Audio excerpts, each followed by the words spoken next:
ಅಯ್ಯನಕಟ್ಟೆ ಜಾತ್ರೆಯಲ್ಲಿ ಮುಖ್ಯ ದೈವವಾಗಿ ಆರಾಧಿಸುವಂತಹ ಶ್ರೀ ಇಷ್ಟದೇವತ ಉಳ್ಳಾಕುಳು ದೈವದ ಕಥೆಯನ್ನು ಕೇಳೋಣ. ತುಳುನಾಡಿನ ಆರಾಧನಾ ಪರಂಪರೆಯಲ್ಲಿ ಅರಸು ದೈವಗಳಿಗೆ ಅನನ್ಯವಾದ ಸ್ಥಾನವಿದೆ. ಧರ್ಮರಸು, ಬ್ರಹ್ಮರಸು, ಅರಸು, ಉಳ್ಳಾಯ, ಉರಿ ಉಳ್ಳಾಯ ದೈವಗಳು, ಇಷ್ಟದೇವತೆ ಮೊದಲಾದ ಹೆಸರುಗಳಲ್ಲಿ ತುಳುನಾಡಿನಾದ್ಯಂತ ಆರಾಧನೆ ಹೊಂದುವ ಈ ಅರಸು ದೈವಗಳಿಗೆ ಸ್ಥಳೀಯವಾಗಿ ವಿಶೇಷ ಹೆಸರುಗಳಿರುವುದುಂಟು. ಪುತ್ತೂರು ಬಲ್ನಾಡಿನಲ್ಲಿ ದಂಡನಾಯಕ, ಕಲ್ಲೇಗದ ಬಳಿ ಮಾಡತ್ತಾರಿನಲ್ಲಿ ಪುಣ್ಯಕುಮಾರ ಸ್ವಾಮಿ, ಕಬಕದಲ್ಲಿ ಅಡ್ಯಲಾಯ, ಪಡ್ಡಾಯಿಯೂರಿನಲ್ಲಿ ನೇತ್ರಾಂಡಿ ವಿಟ್ಲ, ಶ್ರೀ ಪಂಚಲಿಂಗೇಶ್ವರ ದೇವಾಲಯದ ಬಳಿ ಮುಂಡಲ್ತಾಯ. ಹೀಗೆ ಕ್ಷೇತ್ರ ಸಂಬಂಧವಾದ ವಿಶಿಷ್ಟ ಹೆಸರುಗಳ ಪಟ್ಟಿಯೇ ಇದೆ. ಅಣಿ, ಜಕ್ಕೆಲಣಿ, ಮೊಗ, ಕರ್ತಲೆಗಳಿಲ್ಲದೆ, ತೆಂಗಿನ ಗರಿಗಳ ಬಳಕೆಯಿಲ್ಲದೆ, ರಾಜನ್ ದೈವಗಳಿಗಿಂತ ಭಿನ್ನವಾಗಿ ಶಿರೋಭೂಷಣವಾದ ಸಿರಿಮುಡಿಯನ್ನು ಧರಿಸಿ ಕೈಯಲ್ಲಿ ಕಿರುವಾಳು, ಬಿಲ್ಲು ಬಾಣ, ತ್ರಿಶೂಲಾದಿಗಳನ್ನು ಆಯುಧವಾಗಿ ಹಿಡಿಯುವ ಈ ದೈವಗಳು ಸೀಮೆ ಮಾಗಣೆ ಗ್ರಾಮದ ಅಧಿದೈವವಾಗಿ ಆರಾಧನೆ ಹೊಂದುತ್ತವೆ.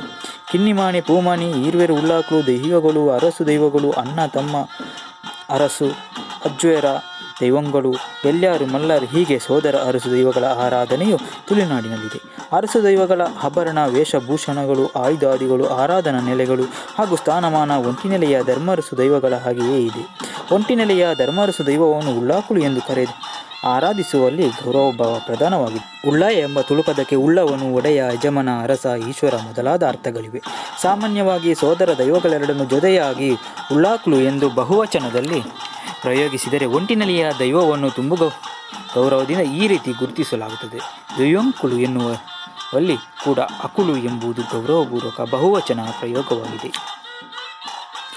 ಅಯ್ಯನಕಟ್ಟೆ ಜಾತ್ರೆಯಲ್ಲಿ ಆರಾಧನೆ ಹೊಂದುವ ಅರಸು ದೈವಗಳ ಮೌಖಿಕ ವಿವರಗಳನ್ನು ಸಂಗ್ರಹ ರೂಪದಲ್ಲಿ ದಾಖಲಿಸಲಾಗಿದೆ. ಕಂಚಿ ದೇಶದಲ್ಲಿ ಜನಿಸಿ ಕಳಗ ದೇಶದಲ್ಲಿ ಬೆಳೆದು ಮಾತಾಪಿತರ ದಿನ ಕಳೆದ ಬಳಿಕ ಘಟ್ಟವಿಳಿಯುವ ನಿರ್ಧಾರಕ್ಕೆ ಬರುತ್ತಾರೆ ಉಳ್ಳಾಕುಳು. ಬಡಗನ ಘಟ್ಟ ಇಳಿಯಲು ಬಂಗಾಡಿ ದೈವಗಳು ಬಿಡಲಾರರು. ತೆಂಕನ ಘಟ್ಟ ಇಳಿಯಲು ಮುಗುಲಿಯ 3 ದೈವಗಳು ಬಿಡಲಾರದೆಂದು ಯೋಚಿಸಿ ಮೂಡನ ಕುಕ್ಕೆಘಟ್ಟ ಇಳಿಯಲು ತೀರ್ಮಾನಿಸುತ್ತಾರೆ. ಹಗಲು ಹೋದರೆ ತಮ್ಮ ಕುಮಾರ ಸಿರಿಮುಡಿಗೆ ಬಿಸಿಲು, ರಾತ್ರಿ ಇಳಿದರೆ ಮಂಜು ಬಿದ್ದಿತೆಂದು ನಟ್ಟ ವಾಮ ಜಾಮಂದ ಹೊತ್ತಿನಲ್ಲಿ ಅಂದರೆ ನಸುಕಿನ ವೇಳೆ ಘಟ್ಟವಿಳಿಯಲು ನಿರ್ಧರಿಸುತ್ತಾರೆ ಉಳ್ಳಾಕುಳು. ಕಾಡಿನಲ್ಲಿ ನಡೆದರೆ ಮೃಗಗಳ ಕಾಟ, ನಾಡಲ್ಲಿ ನಡೆದರೆ ಜನಮಂದೆಯ ಮೈಲಿಗೆ ಆಯಿತೆಂದು ನೆಲ ಮಾಳಿಗೆ ತೋಡಿಸಿ, ಕೊಂಬು ಕಹಳೆ ನಿನಾದದೊಂದಿಗೆ ಶಕುನದ ಸಿಡಿಮದ್ದು ಸಿಡಿಸಿ, ಆನೆ ಪಲ್ಲಕ್ಕಿ ಒರೆಸಿ, ಕೊಡೆ ದೀವಟ್ಟಿಗೆ ಸರ್ವ ಬಿರುದಾಳಿಯೊಂದಿಗೆ ಕುಕ್ಕೆಯಿಂದ ಕಾಜೂರು, ಕಾಜೂರಿನಿಂದ ಕುಕ್ಕೆಯವರೆಗೆ ಉದಿಸಿ ಬಂದವರು ಉಳ್ಳಾಕುಳು. ಕುಕ್ಕೆಯ ದೇವರ ಅಡಿಯಂಗಣಕ್ಕೆ ಬಂದು ಏರುವ ಕೊಡಿ ನಮಗೆ, ಕೊಪ್ಪರಿಗೆ ಏರಿ ಜಾತ್ರೆ ನಿಮಗೆ ಎಂದು ಕಟ್ಟಾಳೆ ಮಾಡುವುದು. ಅಲ್ಲಿಂದ ಕವಳೆ ಪದ್ನಾಜಿ ಬಾರಿಕೆಯಲ್ಲಿ ಇದ್ದಾರೆ ತಂಗಡಿ ಪದ್ಮ ಬೈದಳು. ಅವರು ಕೊಟ್ಟ 1 ಕುರ್ತೆ ಹಾಲು ಪುರ್ಪದ ಮೆಚ್ಚಿ ಸ್ವೀಕರಿಸಿ, ಬಡಗನ ಬಾರ್ಕೂರು ಗಡಿಯಿಂದ ತೆಂಕನ ನೀಲೇಶ್ವರ ಗಡಿಯವರೆಗೆ, ಮೂಡನ ಘಟ್ಟದ ತುದಿಯಿಂದ ಬಡುವನ ಕಡಲ ತಡಿಯವರೆಗೆ ಶಿರುವಂತರಲ್ಲಿ ಹೋಮ ನೇಮ, ಬಡವರಲ್ಲಿ ಪಟ್ಟಪರಕ್ಕೆ ಸ್ವೀಕರಿಸಿದರು. 1001 ಮೂಡರ ಮನೆ 101 ಪಾಪೆ ಬಂಡಿ ಕಂಡಾಗ ಸರ್ಪ ಮರೆಯಾದಾಗ ದೈವಂಗಳು, ಬನ ಹಿಡಿದಾಗ ಬಿರ್ಮೆರು, ಮಾಡ ಹಿಡಿದಾಗ ಉಳ್ಳಾಕುಳು ಎನಿಸಿಕೊಂಡರು. ಕೂಟೆ, ಕುತ್ತಿಲ, ಕಾರ್ತೋಡಿ, ಕಡ್ಮನಡ್ಕ 4 ಸ್ಥಾನಗಳ ಕಟ್ಟುಕಟ್ಟಲೆಯಲ್ಲಿ ಇಷ್ಟದೇವತೆ ಉಳ್ಳಾಕುಳು ಎಂದು ಕರೆಸಿಕೊಂಡರು.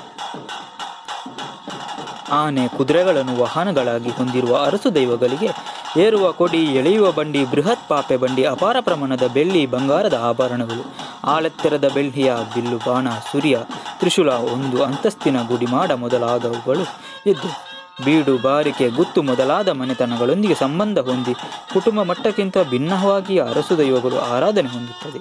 ಮಧ್ಯರಾತ್ರಿ ನೇಮ ನಡೆದರೆ ಮಂಜು ಬಿದ್ದಿತು, ಹಗಲಿನಲಾದರೆ ಬಿಸಿಲು ತಾಗಿತೆಂದು ಸೂರ್ಯೋದಯದ ವೇಳೆಯಲ್ಲಿ 2:45 ಗಳಿಗೆಗೆ ದೇವರಂತೆ ಬಂದು ದೇವರಂತೆ ಹೋಗುವ ಬೆಳಗಿನ ಹೊತ್ತಿನ ನೇಮವನ್ನು ಪಡೆಯುವ ಉಳ್ಳಾಕುಳು ಬಗೆಗಿನ ಲೋಕದೃಷ್ಟಿ ಅತ್ಯಂತ ವಿಶಿಷ್ಟವಾಗಿದೆ.